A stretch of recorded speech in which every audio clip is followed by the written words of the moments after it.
Hello hi good evening all of you and you all are welcome to civil step Himachal. तो आज की ये जो वीडियो है ये रिपीट वीडियो मैं इसको कहूंगा क्योंकि पिछली बार कुछ टेक्निकल प्रॉब्लम होने की वजह से जो वॉइस थी वो आपको क्लियर नहीं सुनाई दी और मुझे यहां तक लगता है कि आपको लेक्चर भी समझ में नहीं आया होगा। तो हमारा फर्ज बनता है कि आप लोगों तक जो भी डिलीवर किया जा रहा है उसको अच्छे से डिलीवर किया जाए। तो इसी कारणवश जो है मैं इस वीडियो को दोबारा से रिपीट कर रहा हूं और मैं आज फिर से वही कॉन्सेप्ट आप लोगों के साथ डिस्कस करने जा रहा हूं जो लास्ट वीडियो में था। ठीक है, तो लास्ट वीडियो में जो भी टेक्निकल प्रॉब्लम की वजह से एरर आया है उसके लिए मैं माफी चाहूंगा आप लोगों से और इस वीडियो को शुरू करते हैं, फिर से समझते हैं जो मैं कॉन्सेप्ट आपको समझाने जा रहा था। क्लियर? तो चलिए, कॉन्सेप्ट समझने से पहले एक बार आप हमारा वीकली शेड्यूल देख लेंगे। जो भी हमारा वीकली शेड्यूल होता है इसको पॉज कर भी आप देख सकते हैं। तो चलिए, सबसे पहले जो बात थी हमारी जो ये थी कि ऑपोजिट और opposite people and people opposite में डिफरेंस क्या होता है। सबसे पहले हमने ये समझा था कि ऑपोजिट पीपल और पीपल ऑपोजिट में डिफरेंस क्या होता है। अब देखिए इस बात को ऐसे समझिए कि जो ऑपोजिट पीपल और पीपल ऑपोजिट है इसमें एक बेसिक सा डिफरेंस होता है। अगर मैं ऑपोजिट पीपल की बात करूं, अगर मैं ऑपोजिट पीपल की बात करूं तो इसका मतलब क्या होता है? इसका मतलब होता है कॉन्ट्रेरी पीपल। क्या मतलब होता है इसका? Contrary people. और अगर मैं बात करूं पीपल ऑपोजिट की तो पीपल ऑपोजिट का मतलब क्या होता है? Who are in front of us, you और कुछ भी। ठीक है, मतलब क्या है? इन दोनों बातों को समझिए कि कॉन्ट्रेरी पीपल का मतलब क्या हुआ कि ऐसे लोग जिनकी मेंटेलिटी हमसे नहीं मिलती, जिनकी थिंकिंग हमसे नहीं मिलती, जो हमारी तरह जिनके एक्शंस नहीं है, जिनके एक्टिविटीज नहीं है, मतलब जो हर चीज में हमसे क्या है? उल्टे हैं, हमसे सोचते उल्टे हैं। ठीक है, हमें लगता है कि हम सही है, उन्हें लगता है कि वो सही है। तो दोनों के क्या है मतलब, क्या है? दोनों कॉन्ट्रेरी है एक दूसरे से मेंटेलिटी में। और इनका क्या है? इनका बिहेवियर भी अलग होगा, इनकी एक्टिविटीज भी अलग होंगी। तो ऐसे लोग जो हमसे क्या है, जो मेंटेलिटी में, विचारधारा में हमसे बिल्कुल उलट है, ठीक है, उनको क्या कहा जाता है? उनको कहा जाता है opposite people. And people opposite जो होते हैं ये किसकी बात करते हैं? ये पोजीशन की बात करते हैं। जो पीपल ऑपोजिट होते हैं ये पोजीशन की बात करते हैं। मतलब ऐसे लोग जो हमारे सामने खड़े हैं उनको क्या कहेंगे हम? People opposite. ठीक है, ऐसे लोग जो हमारे सामने खड़े हैं उनको क्या कहेंगे हम? People opposite. तो ये जो हमारा पहला क्वेश्चन है, ये पहला क्वेश्चन इसी पे बेस्ड है जो मैंने आपको कॉन्सेप्ट समझाया है। इसने लिखा हुआ है कि it is hard to deal with people opposite. क्या लिखा है इसने? It is hard to deal with people opposite. अब इसका आंसर क्या होना चाहिए? इसका कहने का मतलब क्या है? इसका कहने का मतलब ये है कि ऐसे लोग ऐसे लोग जो हमसे विचारधारा में लगे हैं उनसे डील करना मुश्किल होता है। मतलब उनके साथ रहना मुश्किल है, उनके साथ कोई भी बातचीत करना मुश्किल है, उनके साथ जिसको कह सकते हैं कॉपरेट करना मुश्किल होता है। ठीक है, तो मतलब it is hard to deal with people opposite, यहां पर इन्होंने लिखा हुआ है। अब पीपल ऑपोजिट का मतलब क्या हो जाएगा कि ऐसे लोग जो हमारे सामने खड़े हैं, लेकिन जरूरी तो नहीं है ना कि ऐसे लोग जो हमारे सामने खड़े हैं उनसे डील करना मुश्किल हो। डील करना किससे मुश्किल होगा? ऐसे लोग जो हमसे उल्ट है, मतलब जिनकी विचारधारा हमसे नहीं मिलती, जिनकी मेंटेलिटी हमसे नहीं मिलती, हमारे बिहेवियर, हमारे एक्टिविटीज में बहुत डिफरेंस है। क्लियर? तो क्या होगा कि यहां पर हमें पीपल ऑपोजिट नहीं, इसको क्या लिखना पड़ेगा? Opposite people. क्या लिखना पड़ेगा? Opposite people. आ रही है बात समझ में? ऑपोजिट पीपल, पीपल ऑपोजिट नहीं, इसको क्या लिखेंगे हम? Opposite people. क्लियर? सॉरी। अब यहां से मैंने आपको एक बात और समझाई थी कि पीपल ऑपोजिट और ऑपोजिट पीपल से एक कॉन्सेप्ट हमारा और निकल कर आता है। ठीक है, ये मैंने आपको समझाया था। मतलब ऐसा तो नहीं होगा आई थिंक कि पूरी ही वीडियो ना समझ में आई हो, लेकिन बहुत सारा ऐसा पार्ट था जो आपको समझ में नहीं आया होगा। और स्टूडेंट्स ने ये भी कहा था कि सर इस वीडियो को रिपीट करवा देना, इसका मतलब आप इंटरेस्टेड हो कुछ सीखने में। तो ये मेरा फर्ज बनता है कि अगर आप इंटरेस्टेड हो तो आपको ये चीजें सिखाई जाए। ठीक है, तो अब मैंने आपको एक चीज बताई थी कि जो ऑपोजिट वर्ड है, देखिए ऑपोजिट पीपल और पीपल ऑपोजिट का डिफरेंस तो हम समझ गए हैं, लेकिन हमें यहां पर एक जो कॉन्सेप्ट है और सीखना है। वो कॉन्सेप्ट क्या है कि मान लीजिए मैं बात करता हूं ऑपोजिट की। अब ऑपोजिट एक ऐसा वर्ड है, ऑपोजिट एक ऐसा वर्ड है जिसको दो तरह से यूज किया जाता है। जिसको दो तरह से यूज किया जाता है। वो दो तरह से कैसे यूज किया जाता है? जो इसका पहला यूज है वो क्या है कि ये एक प्रेपोजिशन का काम करता है। ठीक है, ये किसका काम करता है? एक प्रेपोजिशन का काम करता है। और जो इसका दूसरा यूज है उसमें हमने क्या सीखा कि ये किसका काम करता है? ये एडजेक्टिव का भी काम करता है। मतलब दो तरह से इसको मैं यूज कर सकता हूं, एक प्रेपोजिशन की तरह और एक एडजेक्टिव की तरह। दो तरह से कैसे? एक प्रेपोजिशन की तरह और एक एडजेक्टिव की तरह, दो तरह से मैं इसको यूज कर सकता हूं। ठीक है, अब आप कैसे पहचानेंगे कि कब ये प्रेपोजिशन है और कब ये एडजेक्टिव है? कब ये प्रेपोजिशन है और कब ये एडजेक्टिव है? क्लियर? तो जब भी ये प्रेपोजिशन होगा ना, तो ये होगा क्या? ये होगा रिप्लाई ऑफ वेयर। क्या हो जाएगा ये? Reply of where. जब भी ये क्या होगा? एक प्रेपोजिशन होगा तो क्या बन जाएगा? ये रिप्लाई ऑफ वेयर। और जब ये एडजेक्टिव होगा तो ये क्या होगा? Reply of which one. क्या हो जाएगा ये? Reply of which one. समझ रहे बात को? ठीक है, तो जब भी ये वेयर का रिप्लाई है, तो जब भी ये रिप्लाई किसका दे? वेयर का रिप्लाई दे, तो ये क्या हो जाएगी? आपकी प्रेपोजिशन हो जाएगी। जब भी ये रिप्लाई किसका दे? विच वन का दे, तो ये क्या हो जाएगा? एडजेक्टिव हो जाएगा। आई बात समझ में? तो इससे रिलेटेड मैंने कुछ क्वेश्चंस लिखे थे, तो वो क्वेश्चंस भी देख लेते हैं। जैसे कि यहां पर लिखा हुआ, the old man who lived in the house opposite mine died. The old man who lived in the house opposite mine died. अब यहां पर ये जो ऑपोजिट वर्ड है, ये क्या एक्सप्रेस कर रहा है? ये हमारे लिए समझना जरूरी है। क्या ये यहां पे प्रेपोजिशन का काम कर रहा है या फिर ये किसी एडजेक्टिव को डिफाइन कर रहा है? मतलब या फिर किसी नाउन को डिफाइन कर रहा है और एक एडजेक्टिव का काम कर रहा है। तो चलिए समझते हैं। मैं लिखा, the old man who lived in the house opposite mine died, है ना। अब ये जो ऑपोजिट वर्ड है, देखिए यहां पर इसने लिखा the old man who lived, who lived. अब ये जो लिव्ड है, ये क्या है? आपकी एक इंट्रांजिटिव वर्ब है। ये जो लिव्ड है ये इंट्रांजिटिव वर्ब है, क्योंकि इंट्रांजिटिव वर्ब ऐसी वर्ब्स होती है जिनके बाद उनके ऑब्जेक्ट नहीं लिखे जाते, मतलब नाउन या प्रोनाउन नहीं लिखे जाते, है ना। तो क्या हुआ? ये प्रेपोजिशन होगी, ठीक है। और in the house, who lived in the house, house क्या हो गया? यहां पर नाउन हो गया, ठीक है। अब उसने कहा वो कहां रहता है? हाउस में रहता है। कौन से वाले हाउस में? विच हाउस? क्वेश्चन पुट हो रहा है यहां पर कि विच हाउस, कौन से हाउस में रहता है। अगर ये क्वेश्चन पुट हो रहा है, देखिए उसने कहा कि मेरे माइंड का यहां पर मतलब क्या हुआ? माइंड का मतलब हो यहां पर माय प्लस नाउन। कौन सा नाउन? जिसको आपने रिपीट नहीं करना है। किसको नहीं रिपीट करना है? हाउस को, ठीक है। तो माइंड का मतलब क्या है? My house. तो यहां पर जो ये ऑपोजिट वर्ड है, ठीक है, ये इस हाउस की डिस्क्रिप्शन है कि कौन सा हाउस? जो मेरे घर के सामने वाला हाउस है। मान लीजिए कि ये मेरा घर है, ये मेरा घर है, ठीक है। इसके सामने बहुत सारे घर है, एक ये है, एक ये है। थोड़ी फिगर गलत बना रहा हूं मैं इसकी। ये घर है मान लीजिए, और इसके सामने बहुत से घर है। एक ये घर है, ठीक है, एक ये घर है, एक ये घर है, ठीक है, और मेरा जो घर है वो ये है। ठीक है, घर ऐसे ही बन रहे हैं, मतलब समझाने के लिए देख लो मैं क्या कर रहा हूं, ठीक है। अब मान लीजिए उसने कहा कि वो कौन से घर में रहता है? विच हाउस? कौन सा हाउस है? ये भी हाउस है, ये भी हाउस है, ये भी हाउस है, ये सारे हाउस, 1 2 3 4, ये सारे हाउस। लेकिन मैंने क्या कहा कि जो मेरे घर के सामने वाला जो घर है, मेरे घर के जो सामने वाला घर है उसमें रहता है वो, ठीक है। तो यहां पर ये जो ऑपोजिट वर्ड है, ये किसका रिप्लाई हमें देखने को मिला? विच वन, ठीक है। किसका रिप्लाई देखने को मिला? सॉरी, किसका रिप्लाई हमें देखने को मिला? विच वन का रिप्लाई देखने को मिला। अगर ये विच वन का रिप्लाई है तो डेफिनेटली क्या है? ये एडजेक्टिव है, ठीक है। यहां तक आप सीख गए। अगर ये बात आपको समझ में आ गई कि ये एडजेक्टिव है, तो एक बात समझ लो कि जब भी ये एडजेक्टिव हो, जब भी क्या हो कि ऑपोजिट वर्ड एडजेक्टिव हो, तो इसके बाद में एक प्रेपोजिशन लिख दिया करो टू। तो इसके बाद एक प्रेपोजिशन लिख दिया करो to, add to after it,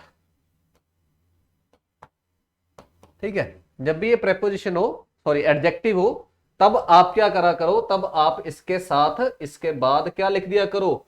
to preposition लिख दिया करो। जब भी क्या हो? ऑपोजिट वर्ड एक एडजेक्टिव हो। लेकिन अगर ऑपोजिट वर्ड एक प्रेपोजिशन है, लेकिन ऑपोजिट वर्ड क्या है? एक प्रेपोजिशन है, तो फिर आपको क्या करना है, आप इसके साथ कोई दूसरी प्रेपोजिशन नहीं लिखेंगे, ठीक है। डू नॉट एड another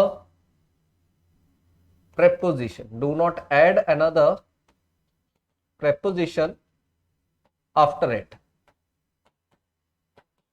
ठीक है। इस चीज का आप ध्यान रखें, क्योंकि एक साथ दो प्रेपोजिशन यूज कभी नहीं की जाती, ठीक है। एक साथ दो प्रेपोजिशन कभी यूज नहीं की जाती।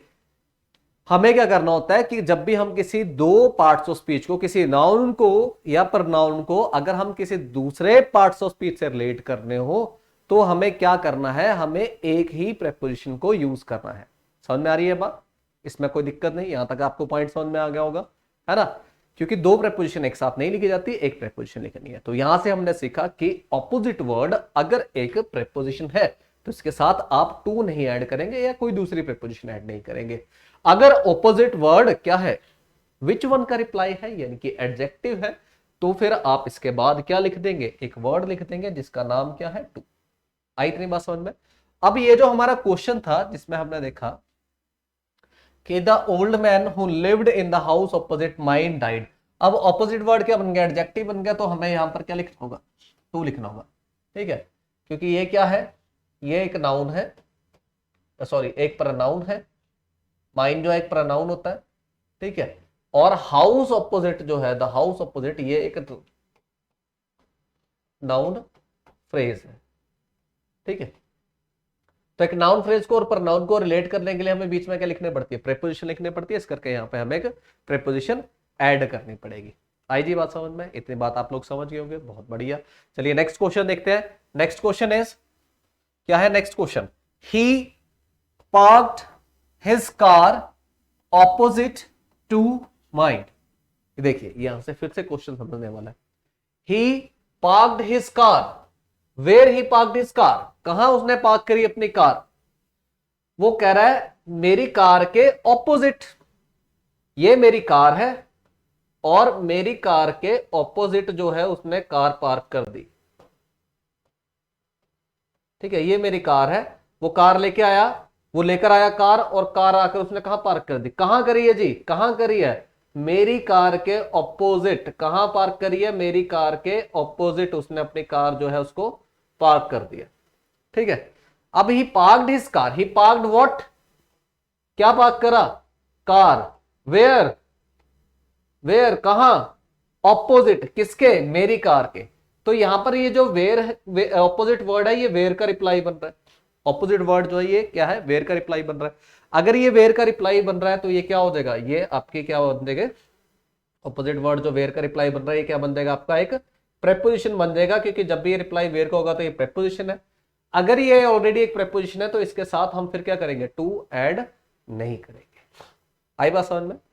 इतनी बात आप लोग समझ गए होंगे, ठीक है। तो यही मैं समझा रहा था अपने लास्ट लेक्चर में, ये चीजें मैं समझा रहा था कि क्या थी, लेकिन वॉइस जो है वो काफी ज्यादा ब्रेक हुई है और इसकी वजह से क्या हुआ है कि वीडियो जो है आपको अच्छे से समझ में नहीं आई है।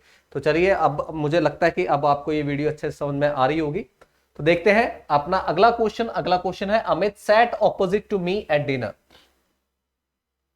Amit sat opposite to me at dinner, ठीक है।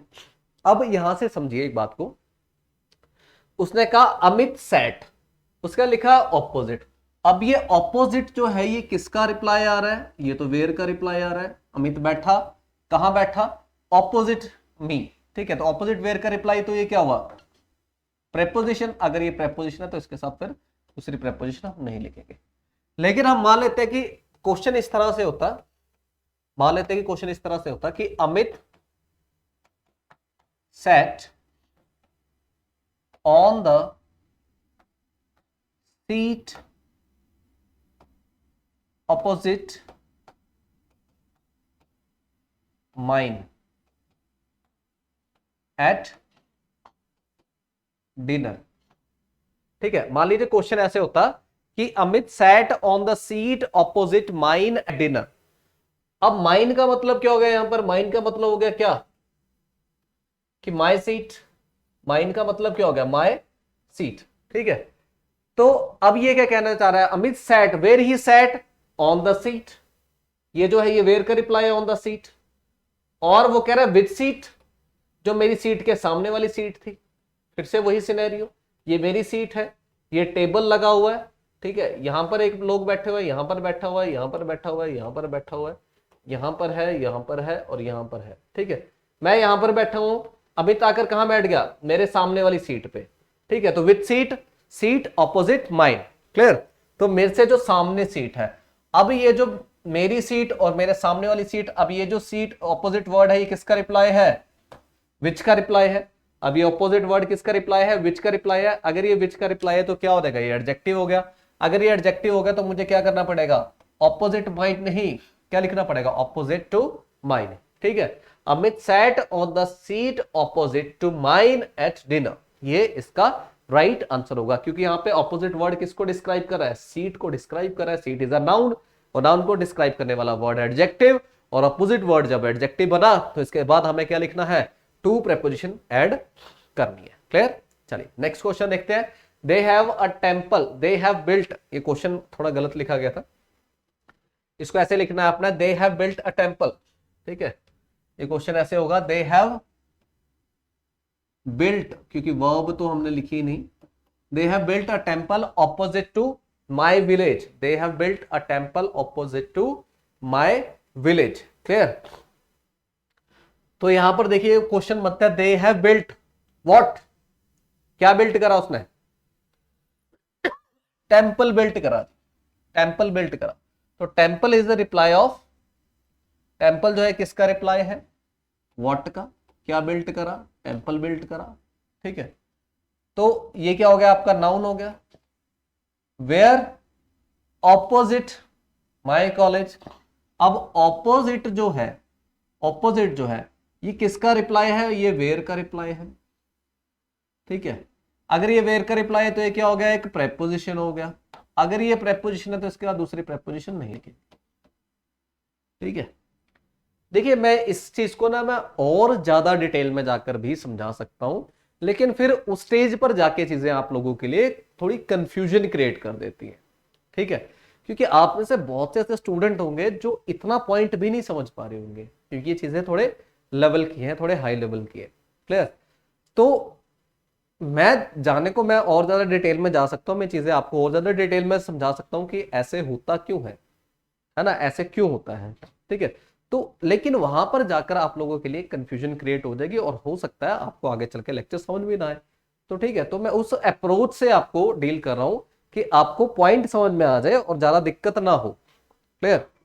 अदरवाइज अगर मैं इसकी डिटेल में जाने लग गया तो ये बहुत डिटेल्ड लेक्चर बन सकता है, और पूरे हम जड़ तक पहुंच सकते हैं कि ये चीजें बनी कहां से, किस तरह से बनी है, ऐसा क्यों होता है, ठीक है। लेकिन उतना नहीं हमें करना, हमें सिर्फ इतना सीखना है कि हमारा एग्जाम जो है, ठीक है, वो इजीली क्वालिफाई हो जाए, बस इतने सी बात हमें करनी है, क्लियर।